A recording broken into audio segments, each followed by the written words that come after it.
꼬리가 들린 채 풀밭에 처박힌 우리 공군 KF-16 전투기에서 연기와 화염이 피어오릅니다. 우리 시간으로 어제 오전 9시 2분쯤 미국 알래스카 아일슨 공군기지에서 이륙에 실패한 뒤 화재가 발생한 이 전투기 사고를 공군이 조사한 결과 조종사들의 실수가 있었던 걸로 드러났습니다. 다국적 공군 훈련인 레드 플래그에 참여해 어제 이륙이 예정됐던 우리 공군 KF-16은 석대였습니다. 1번기와 2번기가 잇따라 이륙을 위한 활주로 대신 이동을 위한 유도로로 잘못 진입한 뒤 이륙을 시도했던 걸로 확인됐습니다. 아일슨 기지의 유도로는 활주로 길이의 3분의 1 정도로 짧습니다.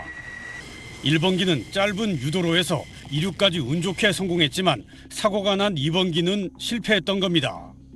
공군 관계자는 1번기가 유도로에서 이륙한 걸 본 미 공군 관제탑이 2번기의 이륙 취소를 지시했는데 2번기는 정지 필요 거리가 부족해 유도로 안에서 멈추지 못하고 사고가 났다고 전했습니다. 그런 상황에서 2번기 조종사 2명은 비상탈출했고 이후 전투기에 화재가 발생한 걸로 파악됐습니다. 관제탑과 사고기 조종사들 간의 교신 내용과 화재 원인, 사고기 복구 가능성 등은 추가 조사를 벌이고 있다고 공군은 설명했습니다. 지난 3월 공군 KF-16 전투기 조종사가 좌표를 잘못 입력하는 바람에 경기도 포천의 마을을 오폭했고 4월엔 조종사가 버튼을 잘못 눌러 기관총과 연료 탱크를 떨어뜨렸습니다. 올해만 세 번째 조종사 과실 사고가 발생하면서 공군의 기강회의가 심각하다는 지적이 나오고 있습니다.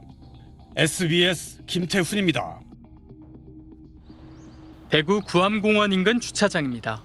지난 8일 이곳에 주차된 렌터카 트렁크에 K2 소총 한 자루가 들어있는 것을 업체 직원이 발견해 경찰에 신고했습니다. 이 차량을 이용한 사람은 육군 54단 소속의 부사관.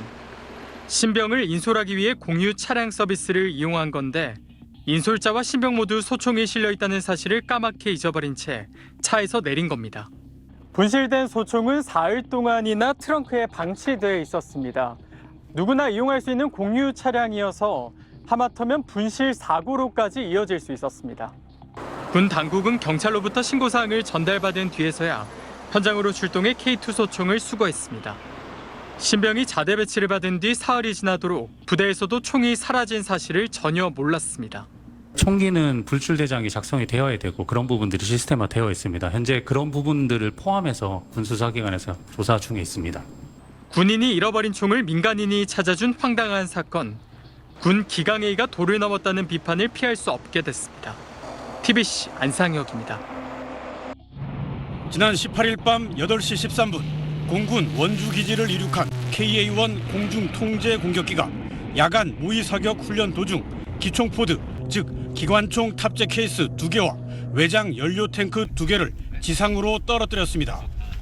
기총포드 안엔 기관총 2정과 실탄 500발이 있었고 외장 연료 탱크는 비어 있었습니다. 천만다행으로 민가가 없는 강원도 영월과 평창 경계 산악 지역에 낙하했습니다. 공군이 사흘 만인 오늘 조사 결과를 발표했는데 조종사 2명 가운데 후방 조종사가 실수로 사고를 낸 걸로 드러났습니다. 조종석 히터에서 불어오는 바람이 야간 투시경에 시야를 흐리게 하자 조종사가 히터 풍량을 조절한다는 게 그만 비상투하 버튼을 눌렀단 겁니다.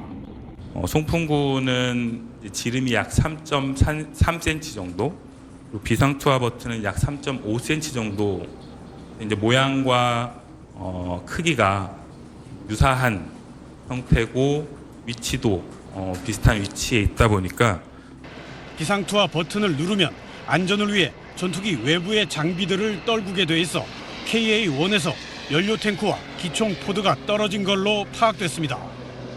공군은 사고 현장에서 실탄 5발과 연료 탱크 1개를 제외한 낙하물 대부분을 수거했다고 설명했습니다. 사고 원인이 밝혀짐에 따라 공군은 중단했던 비행훈련을 내일부터 재개할 예정입니다.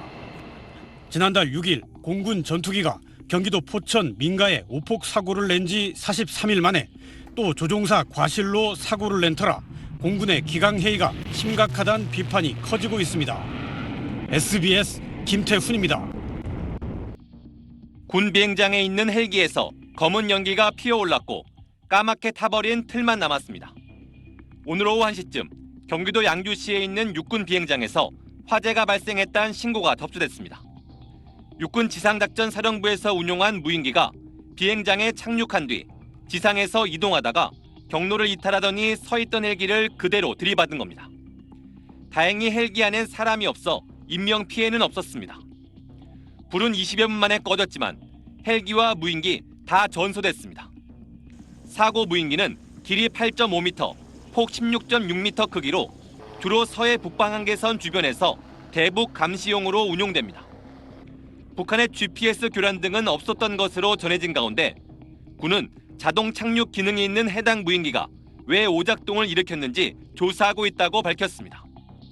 지난 6일 공군 전투기 오폭 사고에 이어 육군이 운용하는 무인기가 헬기와 부딪히는 사고가 발생하면서 군 기강이 도마에 올랐습니다. 사고가 연달아서 발생한다는 것은 전반적인 이상 징후라고도 볼 수 있기 때문에 이 부분에 있어서 정확한 원인 규명으로 군 당국이 이달 말로 추진했던 헤그세스 미 국방장관의 방안도 기약 없이 연기되고 말았는데 군 안팎에선 국방장관 대응 체제를 정상화해야 한다는 목소리도 커집니다. SBS 김수영입니다.